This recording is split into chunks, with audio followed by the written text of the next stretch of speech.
अस्सलाम वालेकुम दोस्तों, क्या हाल चाल है? तबीयत से ठीक है? मैं मोहम्मद अल्ताफ तो तुम पे यूट्यूब चैनल अल्ताफ 78 भी ते अज मैं तुहानू उस बंदे नाल मिलाइंदा पिया जेड़ा बंदा सानू कोला देंदा है ते कोले दे नाल ही सानू उस अज सानू उस वो गल्लां दसनियां जेहड़ियां साडे जहन च कायनियां तमाम भट्ठे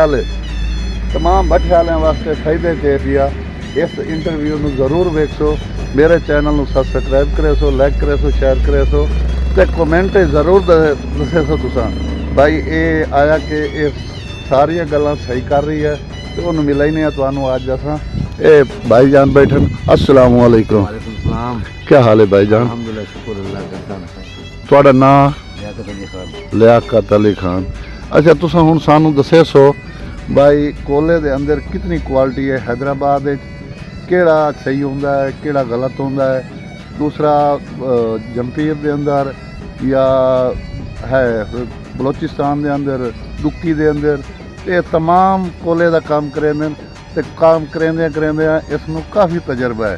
ते अज मेरे को आया इस भट्ठे ते मेरा दोस्त ही है, बहुत करीबी, बहुत पुराना तल्लक है इस नाल ते इन्हां कोल पुछदे पे हैं सानू तुसां हुण दसे सो भाई कोला केड़ा अच्छा होंदा है?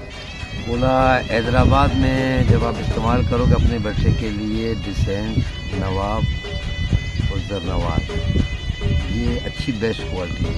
जंपीर का ये तकरीबन फैक्ट्रियों में इसकी जीसीबी आती है 5500। जंपीर की जीसीबी आती है 5500। थोड़ा सा ऊपर बोलें। 5500 आती है। अच्छा। और ये कोला तकरीबन लाहौर पतोकी में बड़े भट्ठों में जिनकी 18 लाख की निकासी होती, वहाँ ये 33 टन की गाड़ी 30 लेने पकाती। ठीक है। और जो पकाए जो कोले जो लाखड़ा में हैं उनके किस्म के कोले हैं।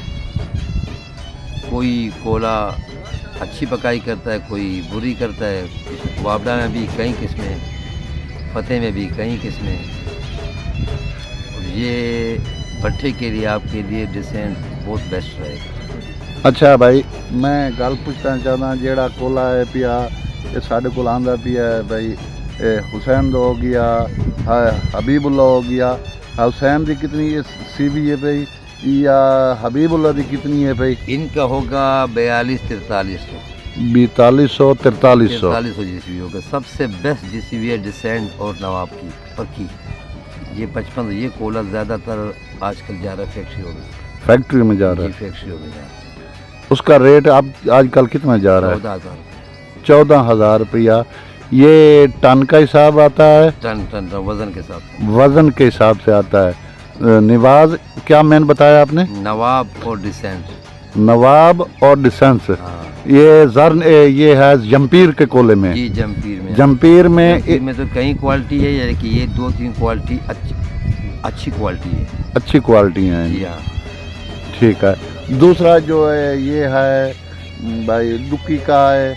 इसमें तो पहले तो दूसरा जो अब बता रहे थे आप वो क्या है कोला, उसका नाम क्या है? ये दुक्की का कोले की उनकी 6000 जीसीबी भी है और कोटे में नेशनल में वो 6265 सबसे बेस्ट कोला है अफगानिस्तान का सबसे बेस्ट कोला है।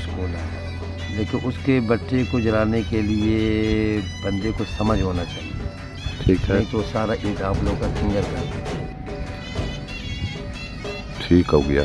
यानी कि सब नालू कोला जेड़ा दुक्की दा हो गया, हरनाई दा हो गया वगैरह वगैरह नालू अफगानिस्तान दा कोला बेस्ट है। ओदा ACG है 7500। जी हाँ 7500। ते हैदराबाद दे विचों जंपीर दे विचों जंपीर में आपको डिसेंट, नवाब हाँ, और एक इसमें डॉक्टर, एक में जरनवाज, यानी कि ये 19-20 यानी कि 2 क्वालिटी नवाब और डिसेंट। ये बेस्ट क्वालिटी है। हाँ, इससे अच्छी क्वालिटी नहीं है हैदराबाद की। बेहतर हो गया। तो साढ़े इन्ना समझने च सारे नालों बेहतर तो मुझ जंपीर का ही रहा वैसे। जे जंपीर का कोला जरनवाज का ओदी भी कोई है कि उसकी कोई ऐसी नहीं उसकी भी है। वो तकरीबन अगर उसकी डिसेंट का अगर 5500 हुआ, इसमें 100-2 का फ़र्क होगा। वो भी बेहतरीन कोला है। वो बेहतरीन है। अच्छा है। ठीक हो गया। और कोई साढ़े हिसाब कोई है थोड़े कोई जहन कि गई हो रही पई हो सारे दिमाग चो कोई तुसा सानू अपने तौर पर दस दिए। मैं आपके अपने तौर पे ये बता दूँ, आपने अगर अपने भट्ठे के लिए इस्तेमाल करना है कोला, जमपीर का अच्छा कोला इस्तेमाल करें, जो आपको 2 रुपये ज़्यादा बचाएंगे और उसके किराया भी लाकड़ा से उसका किराया 500 रुपये ज़्यादा है। ठीक हो गया,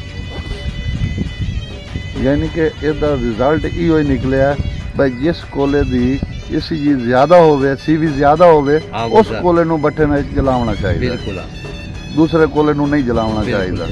यानी कि हबीबुल्ला हो गया, उरले परले इधर दी ECG आंदी है 4400 4200 4000, ओदी आंदी है 5500 5500 ECG जिस कोले दी आवे उस कोले दी ऑटोमेटिक मेरे ख्याल है एवरेज कुछ ज़्यादा भी होती है।